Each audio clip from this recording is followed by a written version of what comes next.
നമസ്കാരം. Real one news. വിഴിഞ്ഞം തുറമുഖം കേരളത്തിന് ഓണസമ്മാനം. വിഴിഞ്ഞം തുറമുഖം ഓണത്തിന് പ്രവർത്തന സജ്ജമാക്കാനുള്ള നീക്കവുമായി അധികൃതർ.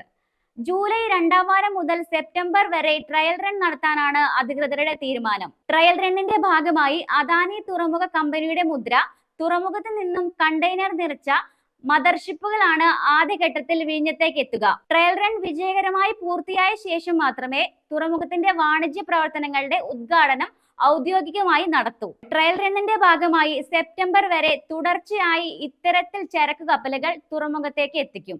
മുദ്ര തുറമുഖത്ത് നിന്ന് മദർഷിപ്പിൽ എത്തുന്ന ചരക്ക് ഇവിടെ ഇറക്കി വെച്ച ശേഷം ചെറിയ കപ്പലുകളിൽ എത്തിച്ച് തിരികെ ചരക്ക് കയറ്റി ട്രാൻസ്ഷിപ്മെന്റും ആരംഭിക്കും. ചരക്ക് കപ്പൽ എത്തുന്നതുമായി ബന്ധപ്പെട്ട് കസ്റ്റോഡിയൻ കോഡ് അനുമതി ഉടൻ ലഭിക്കുമെന്നാണ് പ്രതീക്ഷ.